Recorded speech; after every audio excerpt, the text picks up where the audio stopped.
I'm back again, guys. I'm trying to find out, are any of y'all as drained as I am with the shit going on in love and hip hop?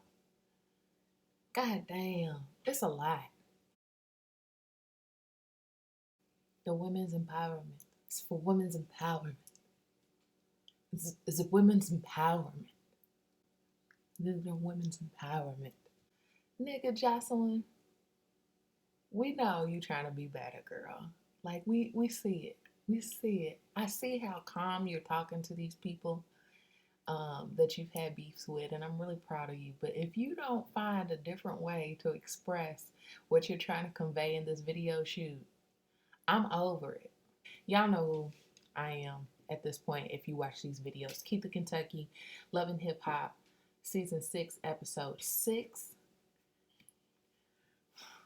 I first off want to just get into how Stevie J has become way more likable since the beginning, when he was a very thorough creep. Like, he was, everybody talks about like the creep squad and how Rich was. Rich didn't come off as a creep initially, if y'all paid attention all the way, like in the first season of Love and Hip Hop New York, when it first came to fruition and he was managing Olivia.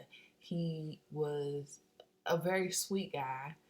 We didn't get into his dating life or anything like that. We didn't get introduced into the creep like persona until we met Stevie J. And Stevie J was just hilarious but really fucking annoying and just an asshole. Really, with the last little show that he had, what is it called? Stevie J's Way or some shit? I don't know what it was called. It was basically focused on him and his family life. And that made me like Stevie J a little bit better. Not to mention, he did get a little bit more finer. He got a little bit bigger. He looks a little bit more chubbier in the face, less um, predatory, if you will. We get more into his family life, and he's preparing to see if, Bonnie, that damn name, he knows that his damn child. Preparing to see, the results of the DNA test that they took early on in the season. And with that preparation, he wants to get a bigger house. I really enjoy seeing the dynamics between Stevie J and his kids. He's a really fun guy. He seems more open. He seems more loving. And in this episode, he's talking about, getting a better relationship with his son, who he has had some beef with. This has gone public. It's gone on the blogs, and he had to speak about it on the Breakfast Club with Charlamagne, Angela Yee, and DJ Envy. And they showed a clip of that.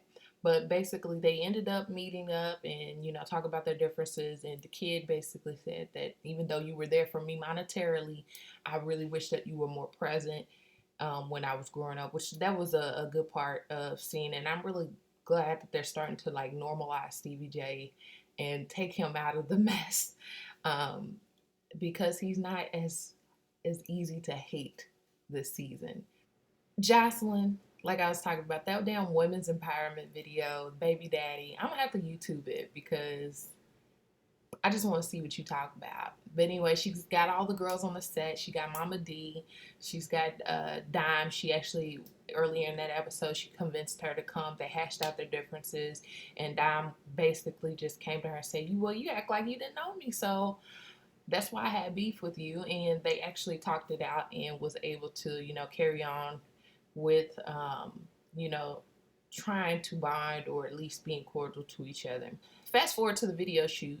Everybody's there, and lovely Mimi, well, y'all know how I feel about her, comes on just loud, boisterous as she always is, and following right behind her is Sierra, owner of the glam shop. And from last episode, we found out that Shooter had been fucking around. Moriah actually admitted it to lovely Mimi. For what reason? She ain't hold water. And lovely Mimi ends up telling Sierra about the little secret, if you will. Earlier in this episode, Moriah is trying to venture out from the glam shop. She wants to open her own nightclub. And I just want to talk about real quick, like, who you think is going to support you after seeing this shit? She tells Shooter to show up because she needs more money for this project that she's got going. And I'm like, she's basically trying to strong arm him into giving her more money.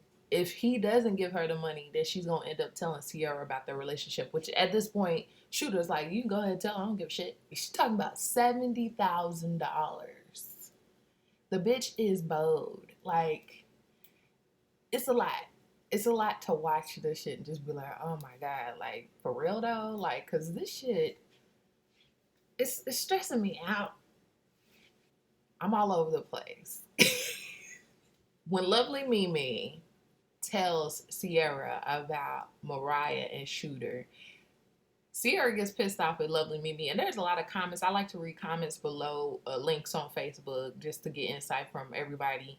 And a lot of people are mad at Lovely Mimi for the delivery of the news, and I'm like, they ain't friends. She don't owe her any courtesy to be nice about how she's explaining her situation. She should be glad that the girl told her.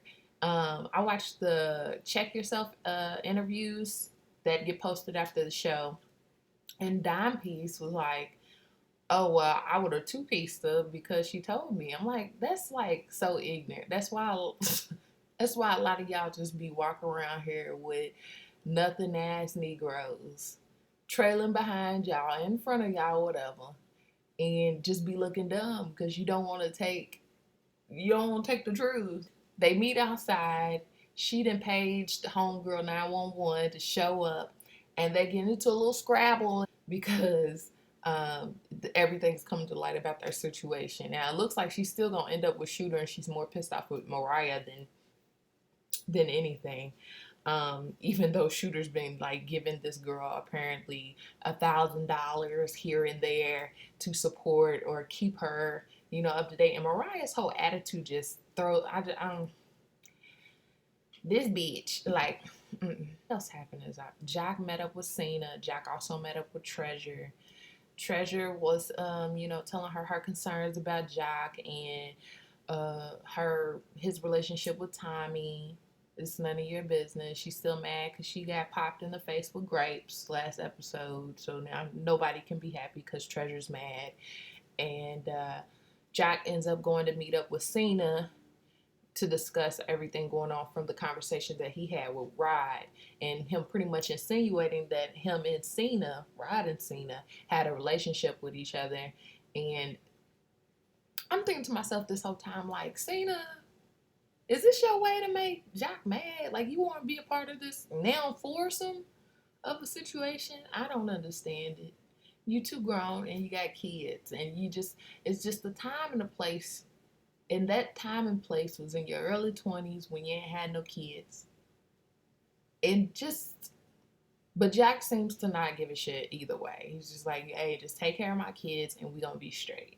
It's all good, whatever. That's all I got. It's not a lot going on. It's a lot of shit that I already see coming, and it's going really fucking slow to me.